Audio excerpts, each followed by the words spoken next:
That Dinwiddie is so good for this team. I'm a Washington Wizards fan, so I got to witness this guy not be a good fit for my Wizards squad.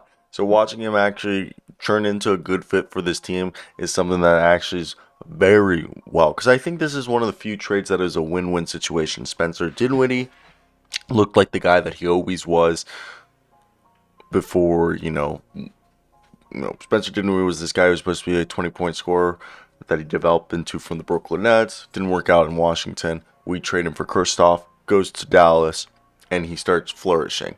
Vice versa, Kristoff said it wasn't a good fit for him. He leaves Dallas. He starts flourishing. It was a win-win for both situations. Not a very rare trade, but a trade that I think both parties didn't give up too much, and they both kind of just were like, "Look, we have two guys who are clearly not fits for our organizations.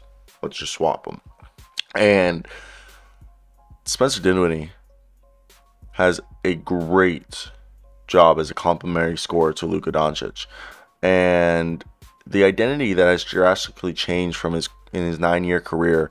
He's been on the end of the bench, been waived twice, led a playoff team in scoring, torn ACL in a contract year, and recently been labeled as malcontent within months of signing a 3-year deal worth $54 million plus incentives with the Wizards. Dinwiddie has been a critical part of this team's success, like huge part. Dinwiddie has literally anybody who thought was starting rumors that this team was trying to buy, he's untouchable.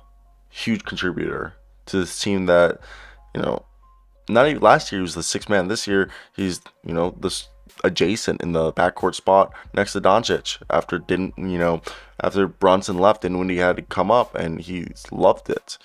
And Dinwiddie has established himself as a guy who's consistent and reliable for the Mavs as they're fifth in the West, 24 and 21 as we make this video. 16.6 points, 5.5 assists, and he's played in every single game except one. And he's one of 4 players in the league this year who's played at least 1,400 minutes while shooting 45% from the floor and 40% from three at least. With Jerami Grant, Lauri, Markkanen, and Buddy Hield as the only other players. So first off, that's really cool. A stat that I don't think a lot of people are gonna bring up if you talk to them.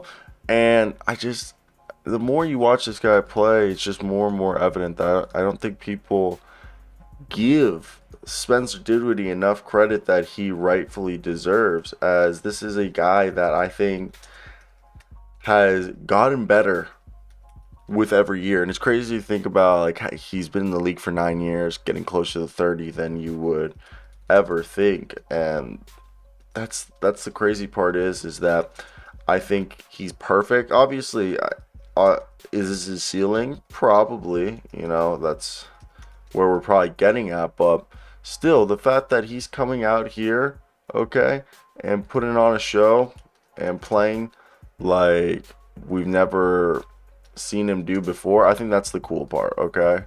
And I've enjoyed that. So that's where I want to hear your thoughts. Like, Doncic loves this guy. He talks about him all the time and says how good he is and how fantastic he is. There's real love there for him. And so for me, I think that's something that gets overlooked. And I want to hear your thoughts. What do you guys think of this? If there's anything I might have missed. All right. But yeah, I think it's definitely an interesting situation to just look at from an observer. But besides that, I want to hear your guys' opinions. What were you guys expecting from Spencer Dinwiddie? Because this guy, he's amazing. He can attack. He's selective in his shoot and attack when sharing the floor with a guy like Luka Doncic, who leads the NBA in usage rate. It's just very methodical to watch him play basketball, and it's a joy. You really can't not like it. So for me, that's the big thing you take away from here, is how enjoyable it is to watch. And adapting his game, to Doncic, he's reaped the benefits. He's career high through having the best 3-point shooting ability. And when Doncic is cooking, Dinwiddie's running through the game, and it's just good basketball watching them play. So let me hear your thoughts down below. What do you guys think of that? But that's basically it from me. Hope you guys did enjoy today's video. Like, comment, and subscribe.